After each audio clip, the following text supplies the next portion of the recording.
Bonjour. Vaïdaber Hashem el Moshe, Parashat Shlach. Écoutez bien Rabbi Yosef. Je vais faire quelques ridushim. Vaïdaber Hashem el Moshe lemor, Shlach lecha anashim veyaturu et eretz Kenaan, asher ani noten livnei Israël. Shlach lecha, Rashi dit, Shlach lecha, Rashi dit, ledatecha, fais ce que tu veux. Moi, je ne rentre pas dans ta décision. Moi, je vous dis, allez monter en Eretz Israël, faites-moi confiance. Maintenant, vous ne voulez pas me faire confiance, faites ce que vous voulez. C'est à vous de décider, mais c'est à vous de prendre les conséquences de ce que vous allez faire. C'est à vous de mesurer les conséquences de vos actes. C'est-à-dire, si vous me suivez, alors ça va bien se passer, mais si vous voulez réfléchir un peu avant et peut-être vous dire, bon, quand même, on va vérifier ce qui se passe là-bas, ce qui se passe là-bas, alors faites ce que vous voulez. Vous voyez, c'est ça le libre arbitre. Vous voyez, Rabbi Yosef, c'est ça le libre arbitre. Ça regarde à Akadosh Baruch Hu comment il laisse le peuple d'Israël libre. Il nous laisse décider ce qu'on veut. Il nous dit montez, vous voulez pas, vous hésitez parce que vous avez des doutes. Ben ok, on vous laisse réfléchir. Faites ce que vous voulez. Allez vérifier. Emmenez des explorateurs là-bas et allez voir. Ok. Premier enseignement. Deuxième enseignement, écoutez bien. Rashi commence comme ça, il dit Shlach lecha anashim lama nismecha parashat meraglim et parashat Miriam. Pourquoi on a collé la parashat de Miriam avec les Meraglim? Les fiches l'actal iske diba chez dibra be'achia. Rechaim ilelu ra'u velo lakru musa. Il dit un truc complètement incompréhensible. C'est ce qu'il dit Rabbi Yosef. Il dit pourquoi on a mis ces deux parachutes l'une après l'autre? Parce que juste avant la parashat de Miriam, où Miriam elle a fait de la chanara sur son frère, a priori, d'accord? Elle a été punie et ils n'ont pas tiré des conséquences. Et maintenant, ils vont faire la chanara sur Eretz Israël.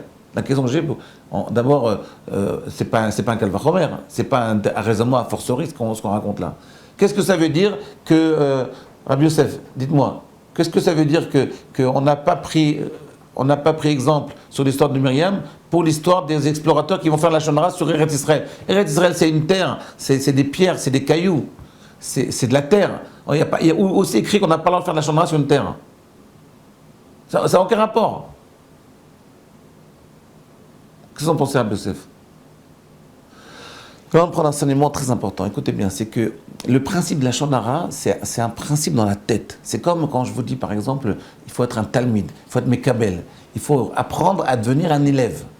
Un talmid chacham, il est d'abord, avant d'être un chacham, il est d'abord un talmid. Et s'il perd cette faculté de talmid, il ne sera jamais un talmid chacham. C'est-à-dire que même un grand chacham, il doit garder cette faculté d'être talmid. Ben, c'est exactement pareil. Un homme qui commence à virer vers la médisance, eh bien il finit pas. Il continue, même sur les pierres, il le fait. Vous voyez, c'est déjà, ça devient une tournure d'esprit. Vous comprenez ce que je veux dire, monsieur? Il faut changer sa tournure d'esprit. Voilà. Il faut essayer de changer sa tournure d'esprit. Et les cours que je vais vous faire maintenant, les deux trois cours qui vont suivre, ils vont être comment faire pour changer sa tournure d'esprit. Des fois, on a des tics, on a des obsessions, on a des comportements qui sont négatifs, qui engagent des énergies négatives. C'est-à-dire, on se comporte d'une façon négative, même si ce n'est pas des avérotes. Par exemple, on a tendance à voir l'autre d'une façon négative. On a tendance à voir Eretz Israël de façon négative. Comment arriver à se déconnecter de ça? Alors là, on va essayer d'apprendre l'enseignement de la paracha des explorateurs. Écoutez bien. Je vais essayer de vous la dire en quelques mots. Akadosh Baruch Hu, écoutez bien, Yosef. Akadosh Baruch Hu, il envoie, il dit à Moshe Rabbeinu et au Klal Israël, montez en Eretz Israël. Klal Israël, il a peur. Donc vous voulez envoyer des explorateurs, faites ce que vous voulez. Mais c'est à vos dépens. Donc ils vont partir, Moshe va prendre 12 chefs de tribu, il va prendre les plus forts, les plus puissants du peuple, et il va les envoyer. Ils reviennent, il y en a 10 qui se mettent à grogner, et il y en a 2 qui disent du bien d'Eretz Israël. C'est Yoshua ben Nun et Caleb ben Yifune. Écoutez bien. Quelle est l'origine de cette vision négative que les 10 explorateurs ont eue sur Eretz Israël? Alors là-dessus, il y a une Mara dans Sanhedrin, page Tzadik Dalet, je me souviens, page 94, qui dit comme ça. On en a parlé il y a quelques années. Elle dit que cette faute des explorateurs, elle a provoqué les 2 destructions des temples de Jérusalem. 2 temples ont eu lieu à Tisha B'Av. Et le jour où ils ont pleuré quand ils sont revenus les explorateurs, c'était également Tisha B'Av. Le 9 Av, c'était le jour où les explorateurs sont venus, ils sont mis à pleurer. Rashi nous dit, du fait qu'ils ont pleuré à ce moment-là, c'est au début du 14e chapitre de Bamidbar, du fait qu'ils ont pleuré à ce moment-là, Alors Akadosh Baruch Hu va dire, si vous pleurez maintenant, alors je vais vous faire pleurer toutes les générations. Et toutes les générations à Tisha B'Av, on va pleurer à cause de la destruction des 2 temples. Maintenant, comment ça marche? Écoutez bien. Quel est le principe? Qu'est-ce qui a fait que les 10 explorateurs qui étaient a priori des grands sages, ils ont pu faire cette faute-là? Alors là, la Gemara nous explique comme ça. Elle nous dit, écoutez bien, elle nous dit que dans Michelet, vous voyez, il y a 5 chapitres. Pas Michelet, je m'excuse, dans Echa, dans Megillat Echa, les lamentations de Jérémie, il y a 5 chapitres. Dans le 2e chapitre, regardez bien, tous les 5 chapitres, ils sont composés de cette façon.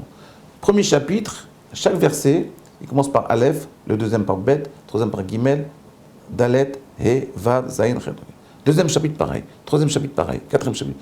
Dans le 2e chapitre, il y a une inversion au milieu. Normalement, dans l'alphabet juif, on dit toujours que le Aïn, il passe avant le P. La lettre Aïn, elle passe avant la lettre P. Aïn signifie 60, c'est la numération 70, et P c'est 80. Dans le 2e chapitre des Lamentations de Jérémie, le P, il a devancé le Aïn. Le P, il est passé avant le Aïn. Le P et le Aïn, ce ne sont pas seulement des lettres. On veut nous dire que pour quelle raison l'homme il a fauté, le peuple juif il a fauté. C'est une petite allusion, comme ça la Gemara dit dans Sanhedrin, page 94, elle nous dit que pourquoi le peuple juif a fauté avec la faute des explorateurs, parce qu'ils ont fait devancer le P du Aïn.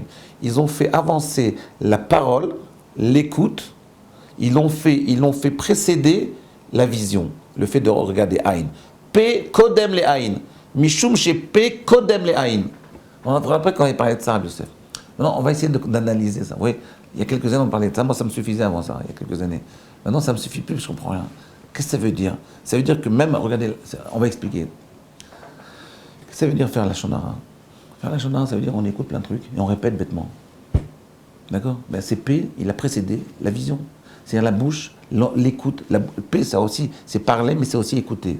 C'est le même principe. Parler, écouter, on écoute et on parle. Oui, c'est automatique. Il n'y a pas de réflexion. Ça se fait automatiquement. Et ce qu'on nous dit, comment on fait pour éviter, comment on fait pour éviter la faute, on doit faire le contraire. On doit d'abord regarder et après parler. D'abord prendre conscience, réfléchir. Je vais vous donner un exemple. Quand par exemple vous faites un cours, si vous voulez enseigner à vos élèves, il faut leur parler, leur dire l'enseignement. Mais il faut leur dire avant d'écouter mon enseignement, essayez de vous-même regarder le texte et avoir une vision du texte qui vous est propre, même si c'est une vision fausse. Ayez une vision vous-même. Et après, écoutez ce que je vous dis. Mais si vous écoutez ce que je vous dis, vous allez être influencé par ce que je dis, vous ne pourrez plus regarder normalement la réalité. Vous voyez, par exemple, les Allemands, comment ils ont réussi à devenir tous antisémites en quelques mois par les nazis? C'est très simple. Ils ont commencé à dire des phrases. Les Juifs ont les crochus, les Juifs c'est des voleurs, les Juifs c'est des voyous.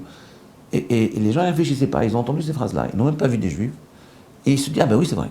Ils n'ont pas réfléchi, ils ont essayé de faire passer, ils n'ont même pas essayé de se poser la question, de se dire, attends, mais laisse-moi regarder d'abord, laisse-moi réfléchir sur le Juif, est-ce que c'est vrai ce qu'on dit? Il ne faut pas essayer.